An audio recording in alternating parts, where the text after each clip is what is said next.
This Week in Kimbley IT. I've just renamed the podcast, Carl. Have you? Yeah, I was thinking of another podcast at the time I said that, which is called This Week in Google. And we're now This Week in Kimbley IT. Fair enough. So, yep, you're Kyle, who is the Director of Technology at Kimbley IT. That's it. There's technology to be directed. I will direct it. And I'm James, the founder, and I will found things that need founding. Very much so. And done anything for ages, have you? Since 2011. How lazy. Yeah, I've had a bit of a break on the founding front. Just one. Actually, you founded once, and that was it. You didn't do any more. I did BitPro. BitPro last year. Less said about that, the better. Oh, it's still going. Well, yeah. It's just we're not active in it. Yeah, exactly. But anyway, so what did you get up to last week? I see you've got something written down called Project Sure. Yeah, last week I had a meeting with somebody that I'd met a few months back. She was starting up a new consultancy business in project management. A lot of history in corporate world in project management. Went all right. Didn't quite go where she wanted it to go. It was all to do with buying the land back from ex-petrol stations and converting them into other projects. But it didn't pan out where she wanted it to go. But when you come out of any sort of big job or corporate, you often feel like I'm going to do my own business and it'll go this way. And as is often the case for many people, it don't quite pan out how they expect it to do. So she's learned some lessons. She's come back to me and said, you know what? It's only me and my business partner now, but we've got a server in the corner of the room and our IT guy is operating 15 years ago. Lovely bloke, but he's no good for us. We need your cloud thing, literally. Yep. And we had a good 1.5 hour discussion in Ironbridge over some coffee. She got everything we're talking about. For someone who's out of a corporate career in their late 40s, you know, my age, pretty switched on to modern ways of working and gets it. So she signed up with us for 3 years, or well, hadn't signed the paper yet. She's been away on the weekend. No reason to say she's not gonna. So that was good. Just a nice little small client, but she knows a lot of influential people.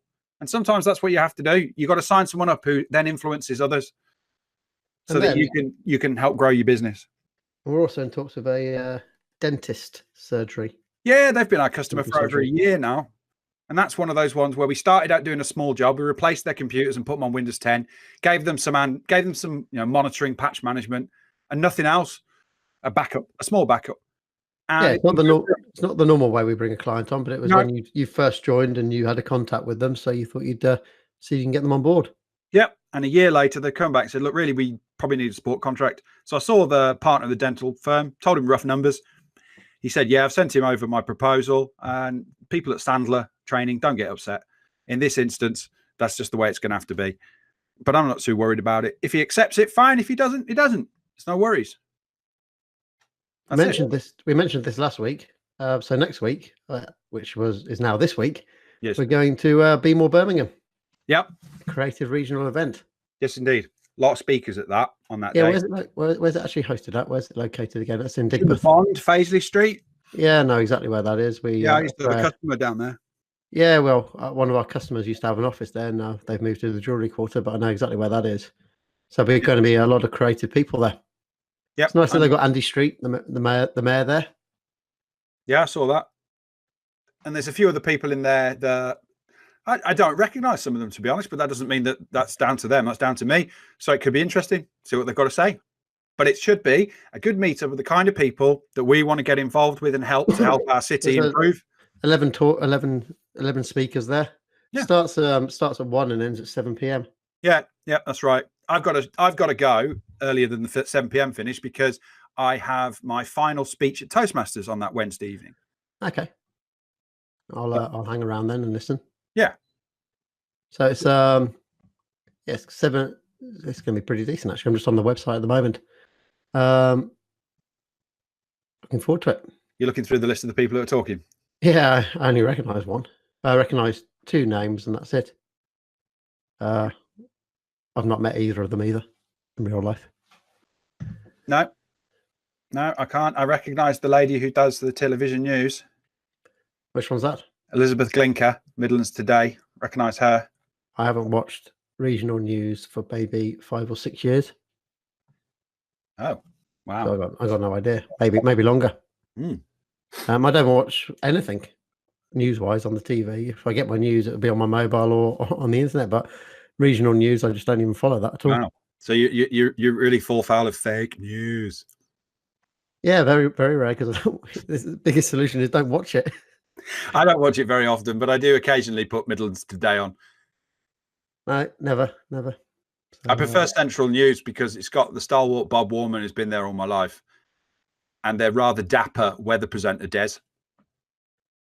No idea. I know you've got no idea, but someone listening might do. They may well do. Shout out to Des. But I'm too busy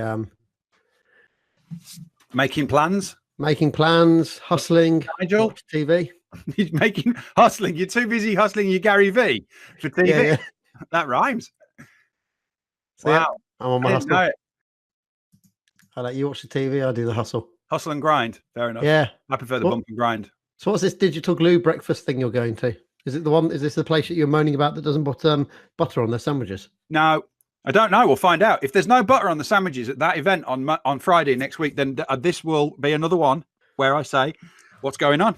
Why is butter being removed from our lives? Like I've said, what's going on is you're going to the wrong meetups. I've been to a lot of meetups and it's all the same. No spread. Yeah, you're going to the wrong places then. You don't go anywhere. But what I'm suggesting to you is I'm not going to the wrong places. I am going to the places and they all have banned spread. That's what I'm suggesting.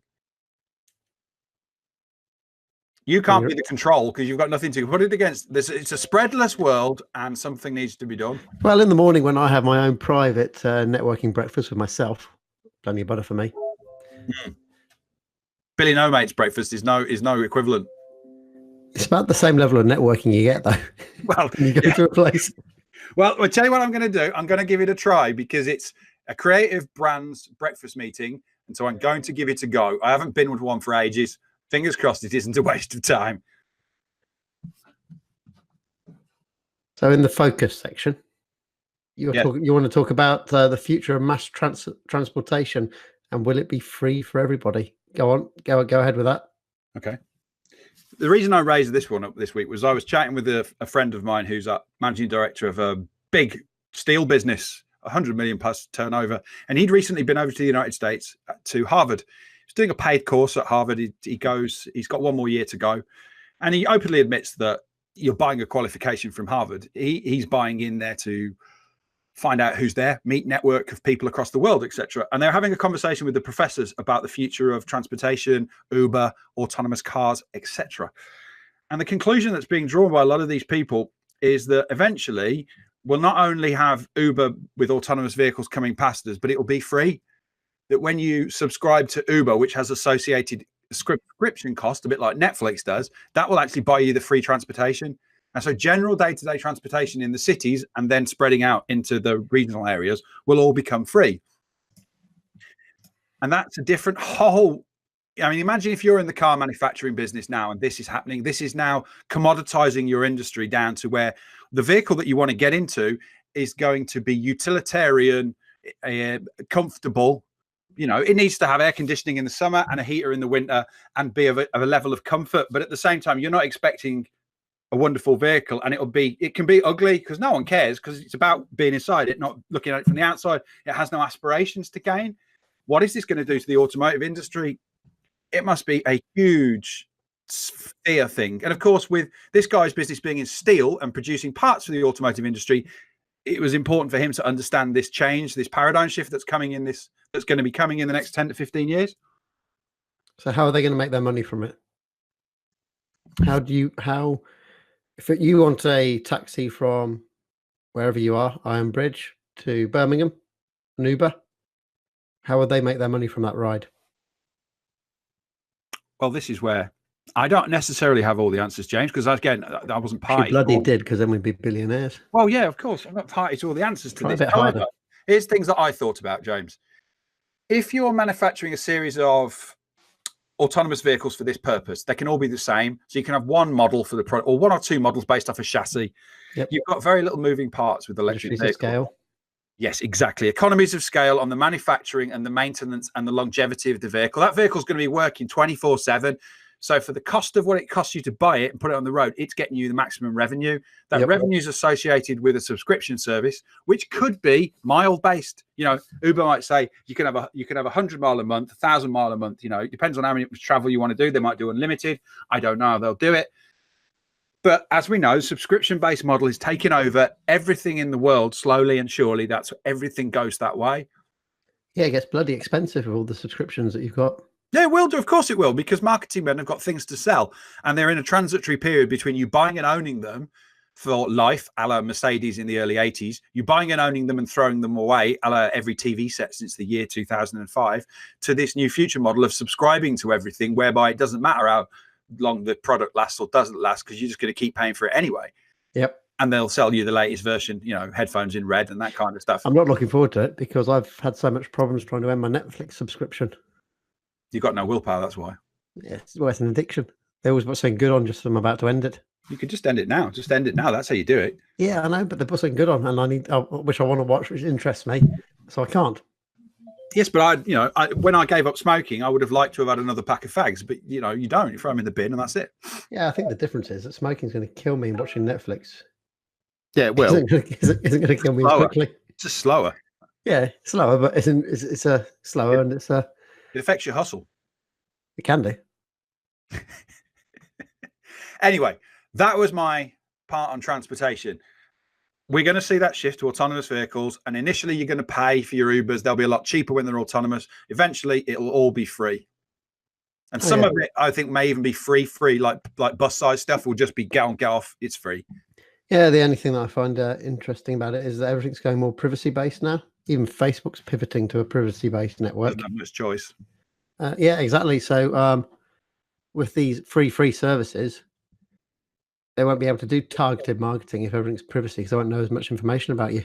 Of course, the world changes all the time, doesn't it? And you're right. Everybody said, "Oh, free." The last 15 years have been the premium golden era of free stuff. There's been great free stuff, but the give was you had to give up your privacy. Like, they know everything about you, target you adverts. Nothing's free. No free lunch. And you're right. It's closing in now. The general public and the media and those who've got interests in making stuff chargeable are on the bandwagon of closing the privacy down. Yep. Which means, you end up paying. You never win. There is no free lunch. Now the free lunch costs $7.99 a month instead, but it's a private free lunch, except for those who are subscribing to it. Then there's no privacy because that's part of your lunch. Yeah. So with the energy that the devices need, these buses and cars, is that going to be paid for? The energy? To power them? Yeah, to power them. Who's going to be paying for that? And the maintenance on the free model. I don't get the free model, how that can work. Because this maintenance is so low. But but it's low, but it's still a payment there. Yeah, there is. Required. Who's going to be willing to run a business for free? I haven't got the answer to you yet. After all, this was a theoretical discussion that I've had passed on to me from someone who's having it at Harvard with people in Silicon Valley and some professors. It is, after all, just a discussion. It may not be the reality.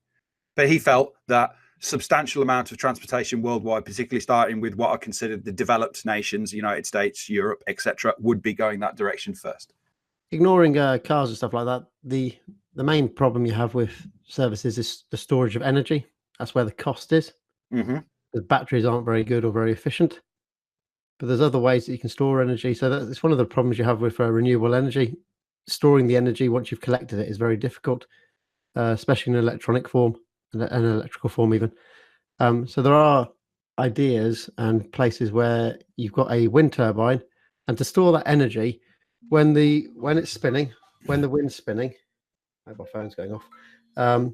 When it's spinning and storing energy, typically you'd try and put that into a battery so you can use it later. Yep. But as I said, batteries are very poor at storing energy and very expensive. So another option is to use that. So you've got the wind turbine spinning. Instead, it raises a concrete block while it's spinning, and then when it's not spinning, that concrete block is now storing all the energy potential. And when you want to release it, you lower it by the power of gravity. It's a better way to store energy. Interesting. Yeah, I was listening to a podcast about that a while back. But there's different ways to store energy that are more efficient than batteries. So leveraging the gravitational pull. Yeah, cheaper ways. I mean, cheaper. It's not more efficient than a battery, clearly, but it's a cheaper way of storing energy, and it's working out ways of doing that. Yeah.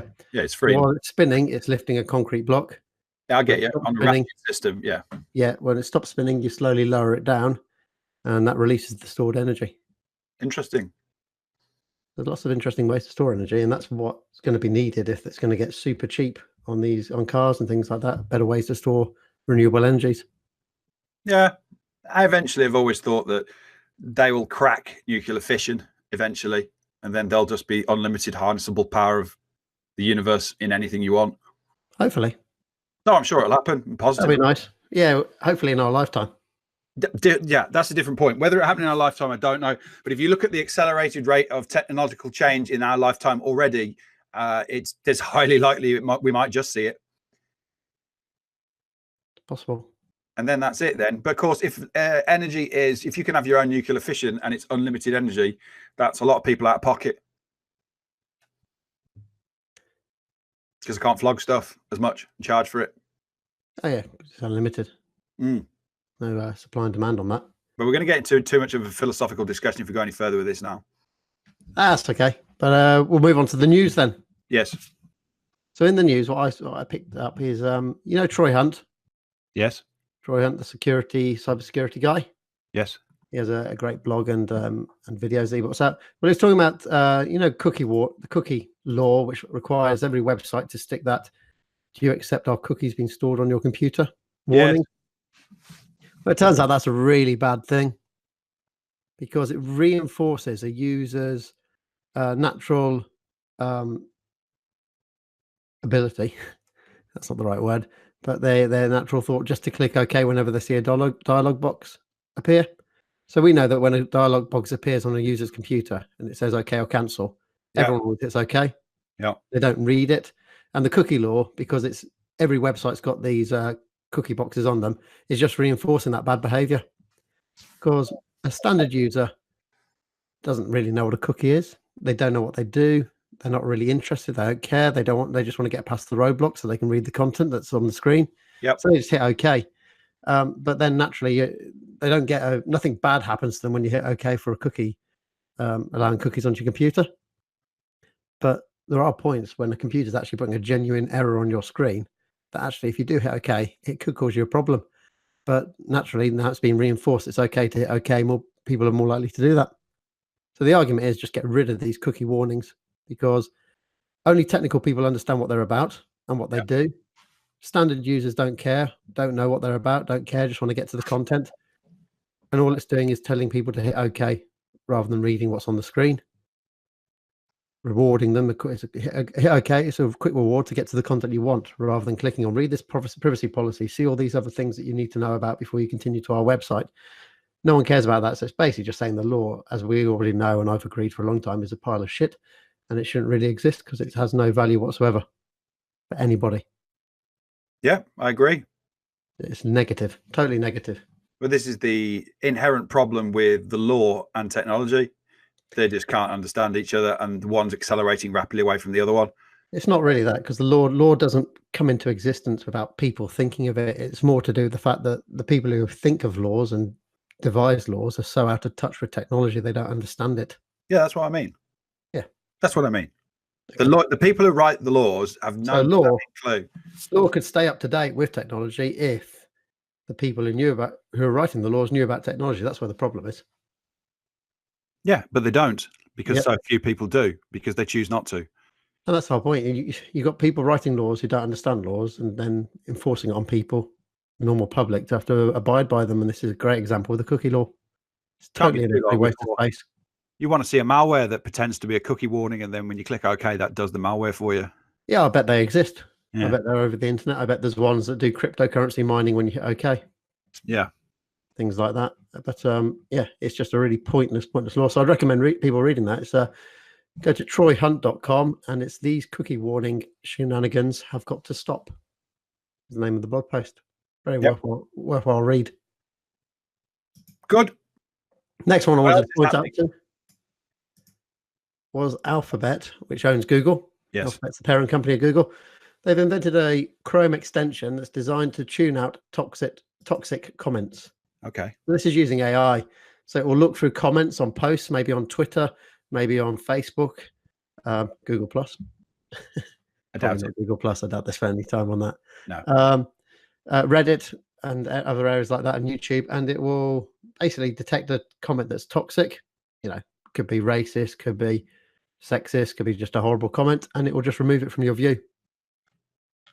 which is not necessarily eliminating the problem. It's just hiding the problem from you. Everyone else can still see it. Yeah. But yeah, it's just for people who are sensitive to those kind of things and don't want to see it.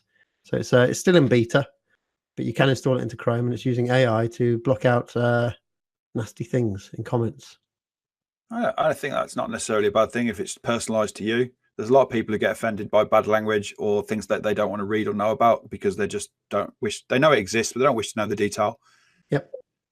Yeah, certainly Kat, my partner, she gets very upset sometimes in Facebook when idiots post PETA videos. She knows she's very much an animal lover, but she doesn't wish to see the video of the skinned dog in her feed. And I know you can turn off autoplay on videos and things like that, but if this is going to turn off and look at the comments and not talk about violence or things like that, it's not going to hide the dog in her feed. It's just going to hide the comments and things like that. It's not going to censor out the video. You've got to remember you're also relying on AI. So what she might find offensive, the AI might go, actually, this is really relevant. Therefore, I'm going to show her this dog getting skinned because it's relevant to her because she's following. I'm suggesting that there are people of a disposition that don't like to read things, and this would be helpful to them. No, that's not what you see it for. No, I disagree. Actually, it's helpful for anybody because it's relying on AI. It's useful and it might help you a bit, but you can't rely on it. If you want to completely block stuff, you don't follow that stuff. Are there not occasions in which people will post comments on things where you wouldn't expect them to say something? You weren't looking for that kind of material, but somebody then says something that's obscene. Yeah, but again, you can't rely 100% on the AI to block that. Can't rely on it. Still install it, and maybe it'll help on 80% of stuff, but you can't have someone assuming it's going to help 100% of the time. Never made that claim. No, just pointing it out. Fair enough. I'll point out life kills, James. It does. At present. Well, it does. It doesn't. It just does it. Yeah, at present. It's a dangerous thing, life. Yeah, you're born to die. Yep, might upset you at some point. What's that? Life. It's been okay so far. You're just extremely stoic about things, though. Yeah, then I met you. And it got even better. That's right. Good answer. Excellent. So what you've got on here called hackers are exploiting 19-year-old fucking WinRAR. People still use that. Bad language. Yeah, well, hopefully they'll have an AI that will block that out. You knew that I couldn't resist this one. I hate WinRAR. Absolutely hate it. WinRAR was on computers for all the years I worked on computers. An install program that enables you to unzip compressed files, zip files, and other such files. The problem is there's a vulnerability in the program that's been discovered. And the chances are this program sits on loads of computers, loads and loads and loads, because loads of people installed this for free, because you used to be able to install it for free and it'd still work in free mode. Yep. And in Windows 7, it was kind of handy. And even in Windows 10, I don't think 10 natively unzips tar and GZ files and other stuff like that. No, they don't. But if you do need to install something like that, I know. One. I know. We've got one. I'm nodding at you to say I acknowledge. So my point is, it was to make it. I made a reference to why we like cloud so much compared to old school installed on your computer applications. Because what's happening right now is the hackers have already found this vulnerability. It's been published. So the hackers are now using it to try and control your computer or do whatever it is they want to do because you've got vulnerable software installed. The chances are you don't use this software anymore, nor do you know it's installed any longer. You just don't notice it. So it's sat there on your machine as a real threat to you. You can, if you update the software, WinRAR have fixed it. They fixed the bug. You can fix it dead quick. Yeah, no one updates. No one's going to do it. And nor are the IT people going to do it. Nope, not at all. Now, if you'd have had a cloud-based piece of software, WinRAR would have fixed it, and you'd have immediately been on the fixed version the next time you opened it. Fixed, done, safe. That's why cloud works so much better, because there are vulnerabilities. It happens. When it happens, they get fixed, and the next time you use it, it's a better version, and you're not at risk. Now, there's thousands and thousands of people who are going to be at risk for a long, long time, and I would predict mainly until they replace their computers because of this bug. Yeah, like you said, most people don't even realize it's there. They've used it once, and that was it. Yeah. Someone sent them a file in a strange zipped format, not a normal standard .zip. Send it in some weird format, and that use WinRAR to open it, and then that program just gets left behind. No one installs programs. No one uninstalls them. No, unfortunately, James, as far as I can see, there is no sort of cloud-based easy tool for this process. There is no uncompression. There's Google Drive's got a few third-party ones that plug in, but from my experience, they're crap. And I also don't want a third party who I'm not really too sure who they are, who've just made a quick unzipping, compressing program to have access to my Google Drive files. So I wouldn't recommend using it either. No, nor would I recommend that you Google unzipping cloud program either, because you will find loads of them, but they're all riddled with adverts, pop-ups, and probably some malware out there too. So that's even more dangerous. Yeah, so the only option you've got really is if it's a .zip file, not too much of a problem, because that will if you've got a Windows machine anyway. I'm not sure about Mac OS, but if you've got Mac OS does it as well. They both will extract from a zip file without a problem. Mac, you need the unarchiver will generally do it. That's built into Mac OS. Yeah, I've never had to download any third party onto a Mac OS to do it. Yeah, literally the only time you'll need to install a third party one is if it's not a .zip file, if it's some kind of was it tarball and another one. Yeah, and generally, if you're dealing with those kind of files, you're probably a bit techie or dealing with someone who is, and therefore you probably know what you're doing. Possibly. Well, there's an element of that. I tend to find that when you get a WinRAR file come along, it's people who have no knowledge at all what they're doing. They just know they needed a zipper file, and they've gone and searched for a free file compressing program, downloaded WinRAR, and then done a zip file in their format rather than normal .zip. I find it quite interesting that in today's world, we still have to rely on having zip compression file tools. Yeah, it's a leftover, really. It's a leftover. But how easy is it to share 50 small files with someone?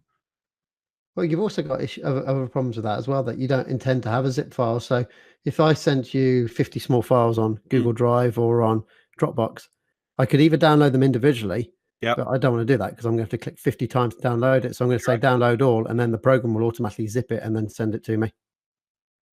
Yeah, so then again, I need a compression tool to open it. Yep, exactly. Yeah. Yep. So we're sort of stuck with that. There's a solution to be made there, I think. Yeah, it's definitely a solution, a new type of compression way of doing it via a browser. It's all just built into the browser, the compression and uncompression system. You know how it originally worked, WinZip? How it originally worked? When it was first designed, what it actually did. What did it actually do?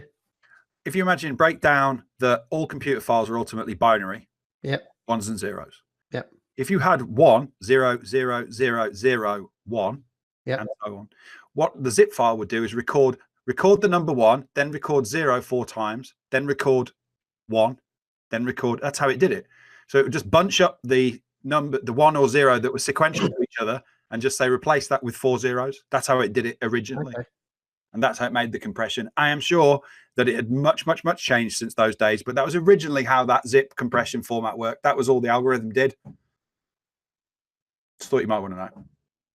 That's interesting for people to know, but yeah, also I'll give you another one on a roll now.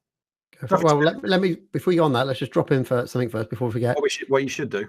Yeah, what you should do is install a program called 7-zip. Well, actually, you shouldn't install any program at all. You should see if that Windows or Mac can open the file for you natively, right.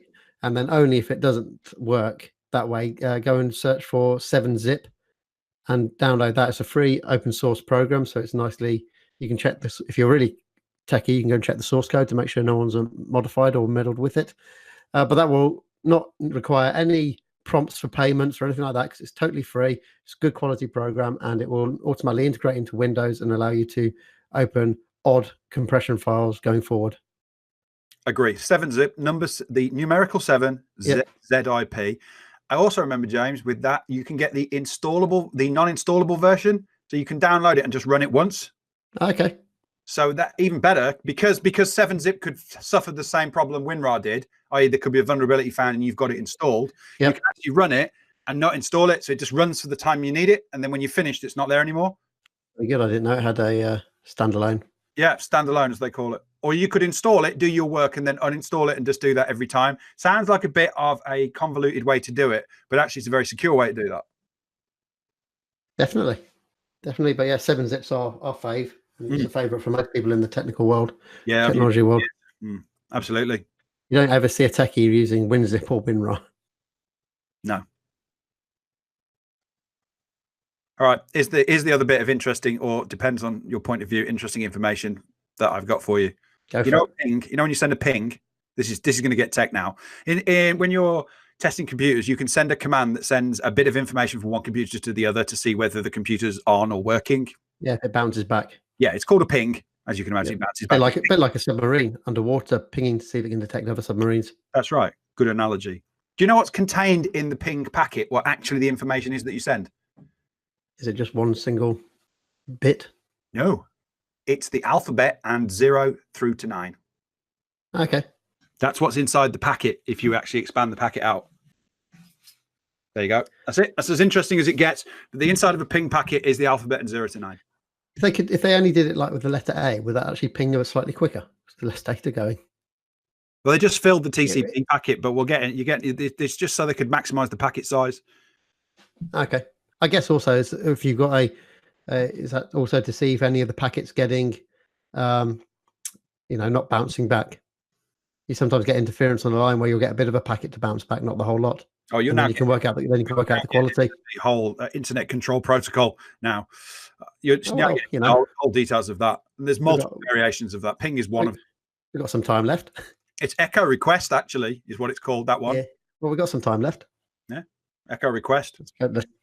Let's pivot to the way the internet works, the fundamentals. Well, we have got time left. We haven't even spoken about another one of the news topics yet. Well, this is kind of related to what we've just been talking about, and that is 5G, and that is going to be the future of network and communications. Yes. And there'll be a lot of pinging going on in 5G. Yep, and I was reading about 5G, and now there are more new locations in the UK coming out that are going to be doing trials. So they have added to those lucky people who are in Birmingham, Bristol, Cardiff, Glasgow, Liverpool, London, and Manchester. They have now added Birkenhead, Blackpool, Bournemouth, Guildford, Newbury, Portsmouth, Plymouth, Reading, Southampton, Stoke-on-Trent, Duck, Warrington, and Wolverhampton, mate. That's getting close. That's getting close to you now. It is. Not going to be coming to Ironbridge for a bit. No, you'll have to drive into Wolverhampton to use it. Yeah. Smoke signals work well around here. Well, luckily we're in Birmingham quite often, so it won't be an issue. Yeah. Interesting stuff, though. 5G, people, saying, oh, it's not going to happen. I think you'll find it is. I keep saying live and coming soon, but I've not actually seen any specific dates. I thought it was late this year in 2020. Yeah, because I've been saying coming soon to Birmingham for a while, but I've not seen any actually cast iron dates. Hey, that it's going to be. I don't mean like by the day, but I mean September 2019. That's when we're going to turn it on and stuff like that. I've not seen any dates like that. Yeah, but they said that about Nando's, and then they just turned up. So bloody thing means we'll have to update our mobile phones. Well, I'll be due anyway, James. By the time that I'm waiting for it to kick in, then I can have myself a new one. Yeah, but it's not. We're not on contract. We buy them outright. I know. So there's no due time. I was hoping to keep my phone for at least 2 years. Well, no, that's what first time ever. I'm now what? I'm about 13 months into ownership of my phone, 14 months. So yeah, if I get over 2 years, I'll have got value, and then I'll get one. Yeah, I'm about 8 months into it, but yeah, you go and wait longer, dude, because you went S6T. You did. I'm still 5T in it. Yeah, well, I'll wait until you can have the 7, and I'll get the 7T then. Yeah, this is how it works at Kimbley IT. You can see the founder has to have the better phone. Yeah, pretty much so. Yeah, right-hand man who makes happen. He has to have the less phone. Correct. I have to make sure you have a reliable device that's been on the market for a while, so we know that it works. And because I've got to get work done. That's right. Yeah, exactly. I can have the buggy device because it's mess around with. Yeah, because you're just founding shit, so it doesn't matter. Exactly. I've had a break for a few years. I need to get back into it. Yep. The founding. We don't have a rant this week, people. We're not upset about anything. No, it's been an okay week. We've I haven't been upset for at least probably 7 days now. I'm trying to think now whether that's actually the case. Yeah, because we did have a rant Monday last week on something that had happened on Monday morning. Yeah, you have. You had a whole week without being angry. Wow. Yeah. No one's annoyed us. They've done exactly what they meant to do. Hang on a minute. You didn't like the Formula One commentator. Yeah, that wasn't a rant because it's well known he's not very good. Oh, okay. I don't watch it, so I don't know. He just I've not really noticed it before, but previously people have gone, oh, he's always getting things wrong, getting stuff wrong. And then it was the first race of the 2019 season at Australia at the weekend. And I don't know if it's because people have been mentioning it to me that I picked it up more closely, But there's probably about 6 or 7 times he called it completely and utterly wrong. That what was happening on the track was not what he was talking about. It was like he was watching a different race. So, okay, I see. No, I just sort of I understand pointed out the context of the tweet now. Yeah, that was it. I've got getting back into my Twitter. I'm actually considering axing my blog and making Twitter my new blog. Right, go on. How's that work then? I just can't be asked to write posts on my blog. It's too long. And Twitter, I can do a decent amount of characters on there, nice and quick with a picture and a video. In the end, people don't like reading long form articles, so I'm considering axing the blog because I haven't done an update on it for a long time. Is that statistically true? I bet statistics would show that people do read long form articles. Well, they probably do when they're written by good journalists and people who can write good articles. But now you've hit the nail on the head. Yeah, people do read them when they're well written, i.e., not by me. Yeah, exactly. So what I'm considering is ripping the blog posts out of James Kimbley.com blog and sticking them on the Kimbley IT blog. So they're still there. Massive threads in Twitter that people do. Pardon? Have you seen in Twitter when people do a long form article in thread format? Yeah, they're trying to make that more easy to follow now. With the new way they thread them together. Yeah. And now when you create a long one, you've got that plus button now, so you can add another tweet directly onto it. I don't know if there's a limit on how many times you can do that. I read a BBC one that was like 50 plus tweets. It was massive. But I'm considering doing that, removing the blog, redirecting jameskimbley.com to my Twitter account, and doing that instead. Because I bought more content on Twitter. So if you actually want to find out about me and see what I'm really about, you should go to jameskimbley.com. At the moment, you see a static, stale website, stale blog that hasn't been updated for a long time. Yep. Or you can go to Twitter and actually see something that I've updated a few hours ago. I think it's going to go that way. All right, that's fair enough. Is Twitter having a resurgence? I don't think it's having a resurgence. I just actually find it easier to put out content on that platform. Because again, it doesn't have to be long. When you're writing a blog post, it takes a while to write a decent blog post. Yep. It's not something you do in like five minutes or something like that. It's it normally takes a couple of days to get it formatted, get it written, get good content in there, make the story, make the narrative. It's true. Blog post. Is that not based on the fact that some would call that's content that's going to remain around, has value over a period of time? Well-written journalism lasts, as Twitter is very short. Well, that's why I'm going to keep that content. I'm going to move it over to the Kimbley IT blog, and I'm going to put anything new that I want to do on the Kimbley IT blog. That makes more sense. And it'll be labelled James Kimbley, so you can click on the label for James Kimbley and see the other stuff that's on there. I'm catching you up. About me. Yeah, you are. You've done your first blog post. I've got one.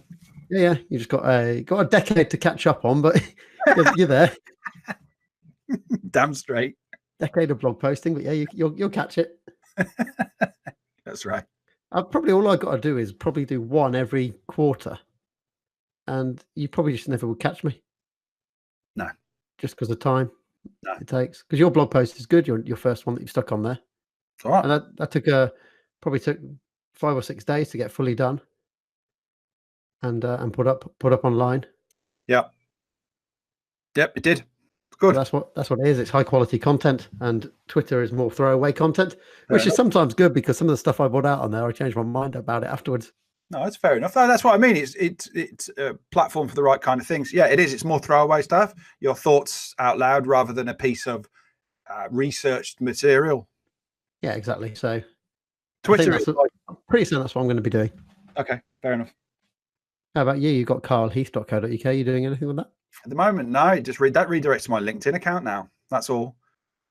Okay, yeah. Well, I think maybe Twitter will become our choice for. I had the same thought about it as well, James. And I thought, well, what's the point in running my own blog when I can put it together with you and put it on the business? Yeah, exactly. And my initial thing was sometimes I write controversial stuff, and I was trying to keep that away from the Kimbley IT brand. But fuck it. I tend to write most of my stuff on LinkedIn and bits on Instagram and some now on Twitter. I have done a few bits on Twitter recently and been getting back into it. I had to reduce down the number of things I was following so I could make some sense. Oh, yeah, that's important, that is. I had too much stuff. Yeah, someone told me that you can really only follow about 200 accounts at most, and they need to be... You really cannot follow news accounts on there because they'll just flood your feed because they've got new stories coming out every few minutes. Yeah, I got about 50. And yeah, if I want the news, I'll just go. Now you can go in the app, let's go to the news section, and then I get the news. Yeah, I keep my feed for the things I want to talk about or two, because otherwise, it becomes unmanageable. Let's move on to our recommendations because we're about to run out of time. So let's get through these quickly. So you've got a podcast called Those Conspiracy Guys. Yeah, it's a podcast that's based out of Ireland, and it's a very long form podcast. You're looking at podcast lengths on generally between 2 to 5 hours for these. It's a comedic look at some of the darker aspects of conspiracies in the world. And I split into episodes. Yeah, split into episodes, and there's a really good one on Jimmy Savile, Michael Jackson, 9/11, Illuminati, you name it, any conspiracy, Gordo talks about it. He has other people come on, other Irish comedians and journalists come on and talk with him. So it's a Zoo Radio format. Gordo is very funny, he does a lot of funny voices, and he brings some humor to it. It's not for those who, if you don't like bad language, don't listen to it. And if you don't like dark humor, don't listen to it. But if you do and you like a conspiracy theory, Gordo really does his research. He really digs down deep into it. And particularly, there's one of Madeleine Mccann that's very interesting compared with the new Netflix documentary. What about, does he talk about the reptilians that are in charge? Oh, yes. There's a David Icke one. Yeah. Yes. There's a David Icke one, and he goes into big detail. And actually, of all the podcasts I've listened to on David Icke, now think reptilians are in charge? No, I don't think they hasn't converted you. They're not in charge, no. What he digs into is the financial records of David Icke and his tax history and stuff. Very rich man. Oh, yeah, of course he is, because that's how he's making his money. Because the more outrageous you are, what is it? The bigger the lie, the more people will believe you. It's the same with the more outrageous you are, the more people that will fall for you and want to believe you and give you money. The bigger the lie one, I think that comes from Nazi Germany, that one, from propaganda. Yeah. Yep, definitely. Goebbels. Yep. So Those Conspiracy Guys, if you're into watching the new Madeleine McCann documentary on Netflix, go listen to that podcast. It's really interesting and will give you some interesting information to put up against that documentary. Well, mine's actually a Madeleine McCann related podcast as well. It's called Maddie, and it's by Channel 9 in Australia. Mm-hmm. Very, very good. It's a very, very good podcast. It goes into a lot of detail about the Madeleine McCann case. But it also jumps around because there's certain aspects of the case that you won't understand the relevance and importance of certain things that have happened earlier on in that investigation. You've read about the stuff a bit later on, so it nicely jumps around the timeline to explain how it goes. And looking at the Netflix documentary, I've only watched half an hour or so of it, and it seems already like the Netflix one is missing out important information. It's a very dumbed down version of it. Dumbed down version. It might also be dumbed down slightly in the way that the family might be wanting it to be. I don't know who's commissioned that. That's an interesting point. I don't know who's commissioned it or what their opinion is on the case overall. But yeah, the Maddie podcast I'm listening to it's a bit, from what I can tell, it's a bit more of like, hey, let's look into the family a bit deeper here. Is that is that one podcast or is it a series like Business Wars is? It's a series like Business War it's a Maddie podcast. And it's just if you do a search for it, you'll see the album art is red in color with a picture of Madeleine McCann on the face. And it's just called Maddie. Yeah, I'm just going to search for it right now on Stitcher. The thing is, it's a really good, the narrator, the Australian guy, really good, great voice, very easy to listen to and follow. Okay. I guess the only thing that slightly annoyed me with it is there seems to be some random release times. Right. Okay. They don't seem to be sticking to their weekly schedule. I don't know if that's because they've got legal stuff they have to clear before they can release the episodes or not.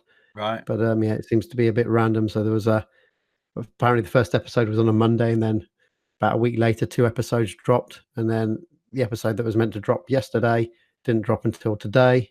And they're in Australia anyway, so it was meant to come out on Sunday, but it didn't come out till whatever time it is in Australia now. But that came out this morning, so I've listened to it.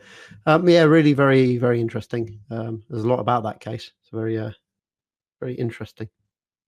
I keep saying. Yeah, it certainly is. Just watching the first start of that Netflix documentary, and I've got a 4-year-old and a 2-year-old now, and you can understand some aspects of it in that it's nice to get some peace for your kids and stuff like that. But some parts of it just strike you as just really flipping odd. The episode I've just listened to, it's not really a spoiler. They're talking about the British government's involvement. So within 24 hours, important people from inside the government, PR people and stuff like that, had been flown out to Australia to represent the family. Yeah. It was at the time. It happened at the time when it had been announced that Gordon Brown would be replacing Tony Blair. Yep. Okay. The new Labour had a tendency to try and jump on the bandwagon of any tragedies that involved a kid that they could try and get involved with to hopefully help them find the kid, so that they politically would look good. Mm-hmm. Okay. And this seems to have happened with Madeleine McCann, where Gordon Brown's team have been ordered to go out there and get involved, and that may have pissed off politically, not lower down, not the Portuguese police investigation, but higher up politically. Yeah. That might have pissed off the Portuguese politicians and things like that. The British were getting so involved, and it may well have caused issues with finding her, delaying processes, problems with evidence collection, those kind of things. My parents were in that resort when it happened. They were there? Yep. They're on holiday in one of their holiday property bonds that happens to be in that resort. Okay. Yeah, obviously they didn't get involved in the search or any part of that. They just remembered all the kerfuffle that was going on, everything that was going on that was there. Yeah, I distinctly remember it because I remember them talking to me about where the apartment was, and they knew that place and stuff like that. And just what. Well, anyway, subscribe to those things and listen to them. Very interesting, especially if you like true crime. All right. Yep, you're right. Running out of time. SARS. I said true crime, not running out of time, but it's the same in both cases. Oh, yeah, exactly. True crime. Very good. So that's it. Have you got anything else you want to add? No.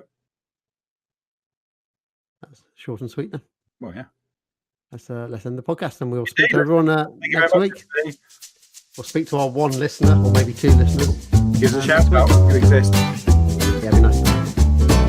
Follow us in all the usual places. Bye-bye then. Bye.